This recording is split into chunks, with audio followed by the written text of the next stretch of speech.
everyone, good morning and welcome back to my channel JoSum Akula. Let me tell you a story today and see how many of us wives or ladies of the house go through this. Sometimes it just so happens that friends are invited over dinners impromptu. So what do? So today's dish is dedicated to all the wives who have to prepare the meals in a very short span of time and yet impress the guests, right? And score a 10 on 10 on the dish. That's when we feel happy. That's when I feel happy.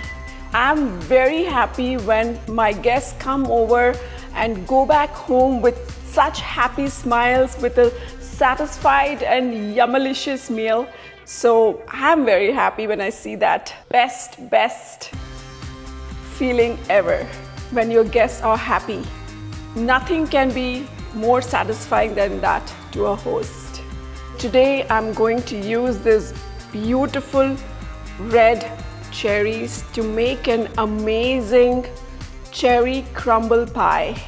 So ladies and gentlemen, gather around and prepare your taste buds because today we are talking about crumble cherry pie. So this is the dessert that answers the age-old question, what if fruit could wear old strudel coat and still be socially acceptable? First off, cherry crumble pie is basically the overachiever of desserts. I know it's a big claim, but why not? It is cherry we are talking about. You know what? A slice of a cherry pie crumble is the kind of dessert that whispers, you deserve this. Now you must be knowing how crazy I am about the cherry crumble pie and the cherries. I just love them. Get ready to share a dessert that blends simplicity, comfort, and irresistible flavor. This recipe is simple and can be made under 40 to 45 minutes. So let's see how it's done, guys.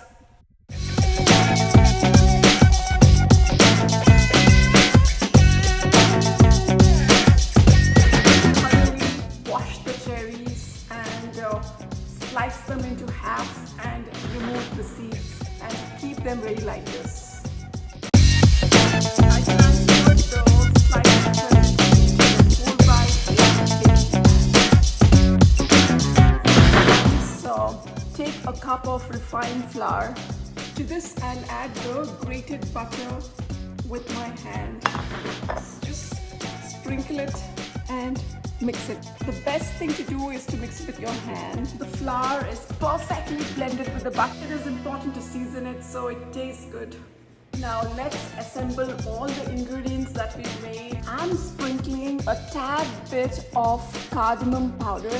This gives an amazing flavor, guys. I've tried it before, so just go ahead and add it.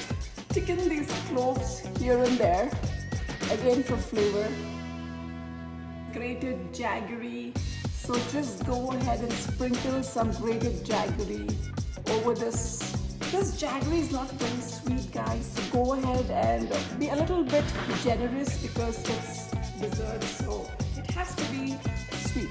This won't be very sweet, I promise you that, but sweet enough to enjoy the dessert. And finally, we're going to finish it off with our crumble mix. Make a nice thick layer on top. Make sure the cherries are well covered.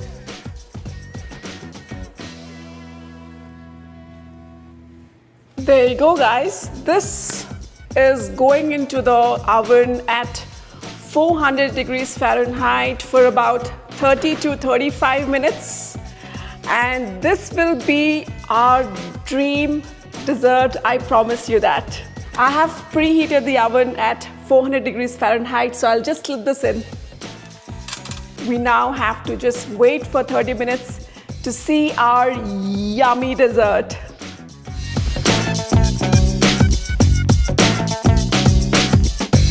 There you go, guys. Our yummy, yummy cherry crumble pie is now ready. It's perfectly baked. I'll transfer this into a nice serving plate.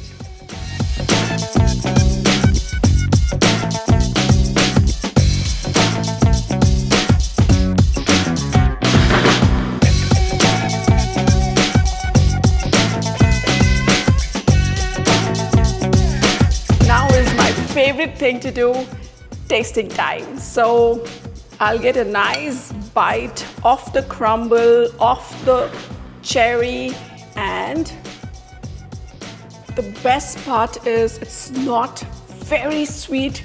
In terms of sweetness, it is perfectly sweet. I don't like it too sweet. You should definitely try this one. It is extremely tasty. I can finish this in 2 minutes. So do try this recipe, guys, and I'll go wipe this out. So we are heading towards the best season of the year. Shopping, holidays, food, festivities, celebrations, events, and lots of discounts, sale. So we are heading towards the best season of the year and filled with happiness, laughter, and family gatherings. So as a part of preparations for the start of an amazing festive season, I have started shopping and collecting for my Christmas tree. That is my Christmas ornaments. And I actually went to this small shop, glass-blown shop, where they made this exclusively for me. And this is a really pretty dual-toned Christmas ornament, absolutely stunning. And I'm ecstatic because I love collecting Christmas ornaments from across the globe, and whenever I travel in December to various countries,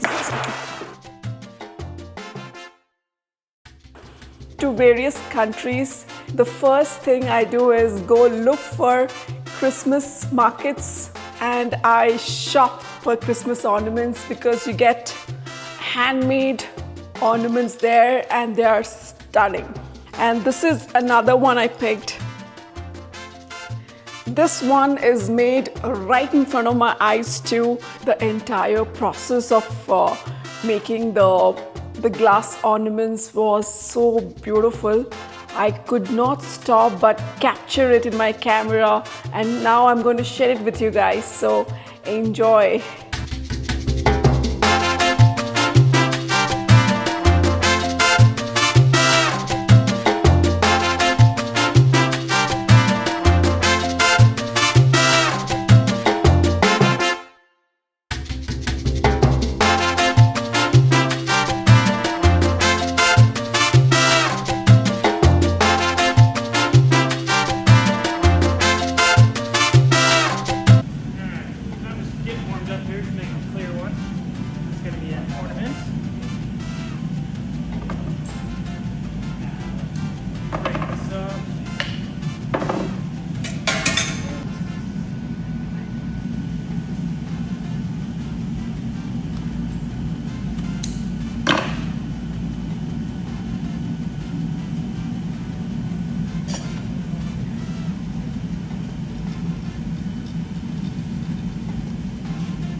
We're going to be using today is a bunch of different blues and some darker tones. So it's going to look a little weird while it's all hot, but once it totally cools down, all the color comes back out.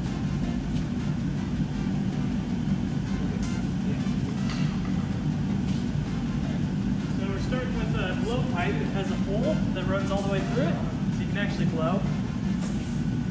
So we got this preheated up right now because the hot glass only sticks to hot things. I'm going to gather some of the hot glass up. It's 2,100 degrees, and and it's moving at about the consistency of honey. So you're going to see we're turning the entire time throughout this process to keep that glass from dripping onto the ground. Here it is. I'm going to cool down this pipe a little bit. You can see what would happen if we were to stop turning. It's going to end up just right on the ground there. So I'm going to go roll this in that color I just showed you, and I'll be right back.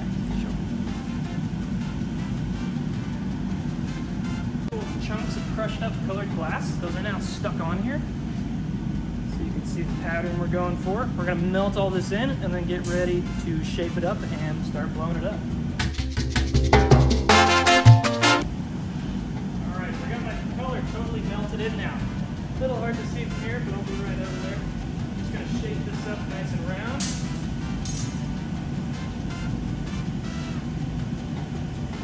Then it's going to get ready to blow his bubble. He's going to make sure it's really nice and round. He's going to blow really hard in the end. He's going to catch the air in there with his finger. The heat of the glass is going to expand the air. If you guys watch super closely, you'll see that the whole thing just got bigger, got bigger, got bigger. This is hollow now. That's hollow now. It was solid glass. Now it is hollow glass. So we are anymore, but we are doing private events, but it's a minimum heat. So I'm stretching this to be a big, long cylinder. An ornament or something. Yeah. Like a float. So this is still hollow. We just got it nice and pointy because we're going to try and fit this into here. So this is going to give us the texture for this ornament called an optic mold. So I'm going to have to hand this off to Aaron now.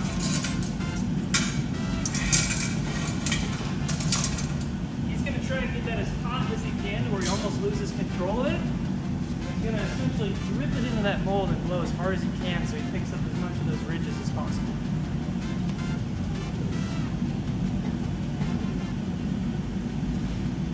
Sit down and actually twist it up. Some nice spirals on there that you can actually feel.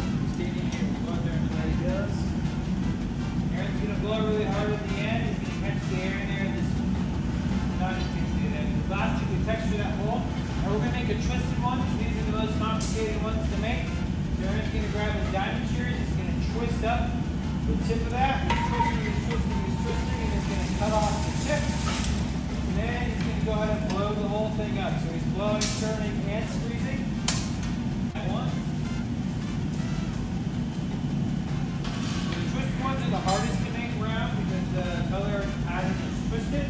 Aaron's going to use that block to try to make sure it's really nice and round. And then he's going to squeeze down that constriction just a little bit more. And he's going to hand it off to me.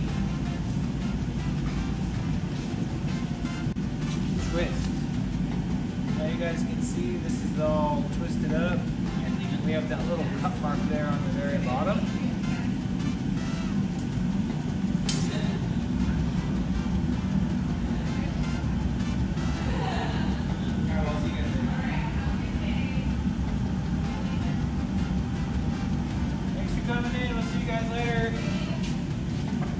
Now Aaron made this little constriction, so I'm going to go ahead and chomp, chomp, chomp, chomp, chomp.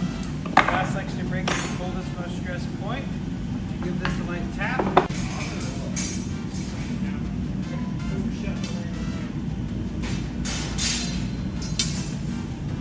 So I press down, I'm going to pull up.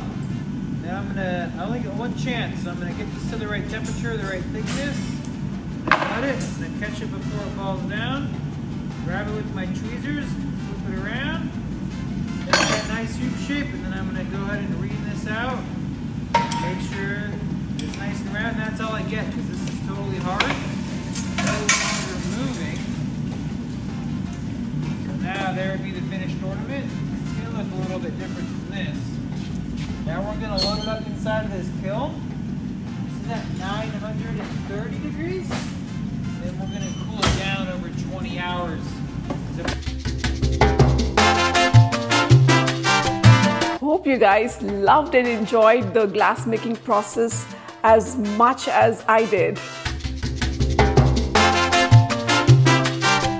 My today's 2 cents is about cherries. If pies had personalities, The cherry crumble pie would be a charming friend you invite to every party because they make everyone happy and never cause drama except the delicious kind. My suggestion to you all, if life gives cherries, make crumble pie. And if life does not give you cherries, then complain loudly. Did you guys know cherries are the only fruits that come in with a built-in spitting contest? Ooh. Have a great Wednesday and rock the week. Until I see you guys on Saturday at 9 a.m. PST. Bye-bye.